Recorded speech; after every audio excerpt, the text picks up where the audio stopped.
Hey, what's going on, guys? It's Luca, and this is a 123 kill specialist that I got on the map Strike Zone using the MTAR with silencer and extended mags. And this gun is an absolute laser beam.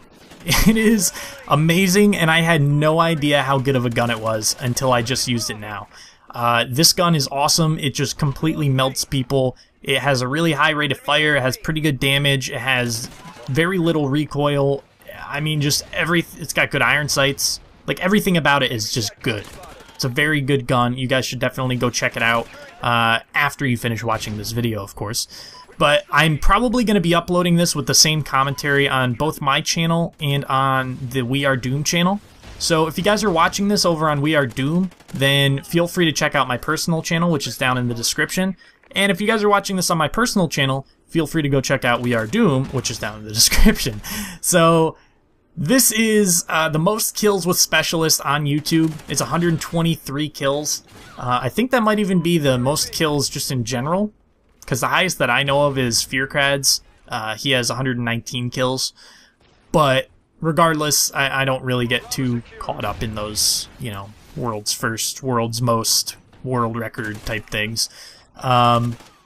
But it's also the fastest KEM strike on YouTube so far at 1 minute and 55 seconds, which I was really happy about. I think I was happier about how quick that KEM strike was than I was about the whole gameplay itself, to be honest with you, which is kind of weird. But definitely my best gameplay in Ghosts, and hopefully you guys do enjoy. It is extremely fast-paced. This is how I wish COD was all the time. Usually when I get on Strike Zone and I start to play well, people will start to sit in corners, and they'll just throw down IEDs in the doorway in front of them, sit in a corner, and hardscope the door. And it's really frustrating to play against people like that, not only because they're killing you and you're dying because you're trying to rush around and they're just sitting in a corner, but also it just sucks the fun out of the game. I don't mind if people are rushing around and it's some sort of a challenge against me where they win the gunfight and I want to go try and get revenge on that guy, so I rush back at him. But it's not even that. They're winning the gunfight because they're playing in a cheap way, and so I was really happy that that didn't happen in this gameplay, in this lobby. These guys continue to rush around, and yes, I do know and I acknowledge that these guys are really bad. Pretty much any great gameplay that you see on YouTube is more than likely going to be against really bad players.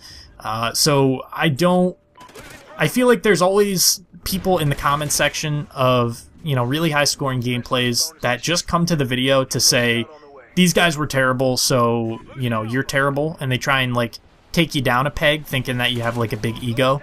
But I don't really feel that way about getting gameplays on YouTube. It's really not that big of a deal, so I don't have an ego. I don't think I'm the best player in the world, and I acknowledge that these guys were not very good, so that's why I was able to get this gameplay. So hopefully that clears that up and relieves the comment section a little bit so that we don't have to see that type of comment posted like 15 times. But anyways, I do want to talk about some things that I'd like to see fixed in Call of Duty Ghosts, which, don't get this wrong, because I don't want this to be a completely negative commentary. I really do enjoy Call of Duty Ghosts, and I really love this game. It's already one of my favorite Call of Duty games, if not only just for the fact that the hit detection is so good, and really there's not any game-breaking bullshit that's popped up in this game so far.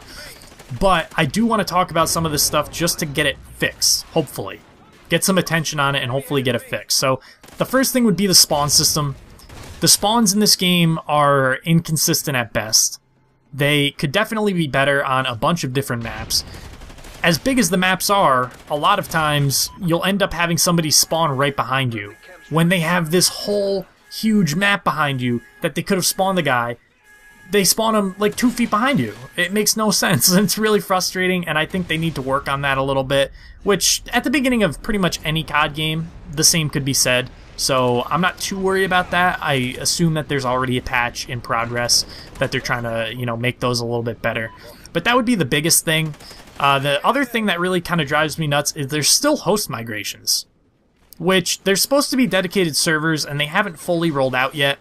Activision support says that they're out there, but obviously when we, you know, connect to a lobby and the host leaves, we have a host migration, or when the host dashboards, the game ends. So I'd really like to see these dedicated servers eliminate host migrations.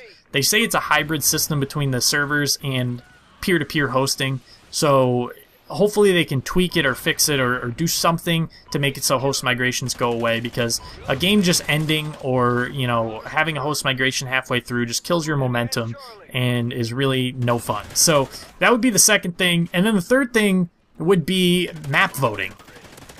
And the map voting isn't a big deal, but it does bother me because it seems like the same two options always come up. It doesn't seem like they're doing like random maps. They don't pick one random map and then another random map and then have you choose between the two of them. It always seems like there's predefined sets of two that they put up there. Like, I always constantly get Stonehaven and Siege. Like, those are the two options that pretty much always pop up. And I just really don't understand why we can't get some of the smaller maps more consistently. Why it has to cycle through those predefined options, and why those predefined options seem to be weighted more towards some of the larger maps as opposed to the smaller maps. Hopefully that makes sense. But then I'd also like to see a random option. Random option would be great. Could then vote for another map if we don't like the other two options. But that's just me. So let me know what you guys think. If you guys have any complaints or you disagree or you agree. Thank you for watching this gameplay. 123 kill specialist, solo double fail, minute and 55-second chem strike, triple choke, all that fun stuff. This is the final scoreboard because the real scoreboard only goes up to 99, and then you have to check in the after action report to see your total kills. So 7,000 score, 123 kills. Again, thank you for watching, and I will talk to you guys later.